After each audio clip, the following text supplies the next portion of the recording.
On s'est déplacé à la 5e édition, donc l'année dernière au Sables d'Olonne, et on s'est dit l'année prochaine c'est chez nous, on a des choses à dire et c'est des moments où les collectivités échangent entre elles sur leurs pratiques, sur leurs problématiques, mais aussi avec le monde économique avec lequel on travaille, chacun expliquant ses contraintes à l'autre. Et on est revenu de Sables d'Olonne riche en idées, en envie de faire. Et du coup, on s'est dit, on a des choses aussi à mettre au pot commun et à en prendre, bien sûr. Et on aimerait bien que ce soit Saint-Étienne, donc on est ravis. On est le premier département à être couvert en fibre à 100% sur la zone des RIP, RIP 1 et RIP 2. Et ça représente 39% du territoire. Ensuite, restent les zones AMI qui ont été confiées à Orange par l'État, sur la zone Saint-Étienne Métropole et 6 communes de Rouennais Agglomération, où là on est sur du 82%, 80-82%, ce qui fait un total de prises éligibles à la commercialisation de 420 000 à peu près, soit 88%. Les usages, on les a déjà investis puisque la Loire et la fibre, c'est une aventure qui a commencé en 2005 avec tout le réseau de collecte et puis le raccordement des zones d'activité, donc par le RIP 1, justement le RIP porté par le département et l'OTIM. Les usages, on les a investis dès 2015, entre 2013 et 2015, donc bien sûr il y a encore beaucoup à faire.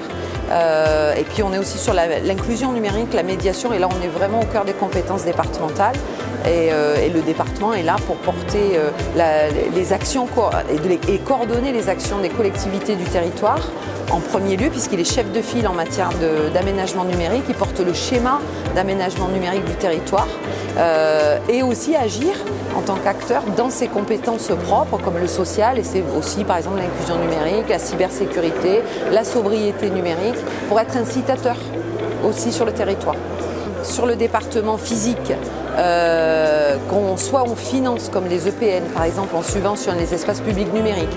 C'est à travers les médiathèques, le réseau des médiathèques, comment on organise des ateliers pour que les personnes éloignées du numérique puissent faire des formations ou utiliser tout simplement l'outil, parce qu'il y en a qui ne sont pas équipés chez eux. Donc ça, c'est déjà le maillage territorial en termes de points où on peut se renseigner et faire.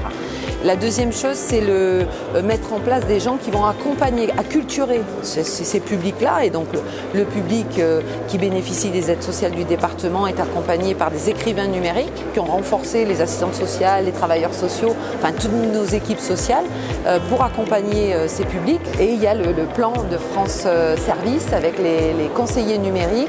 On en a 45 dans la Loire.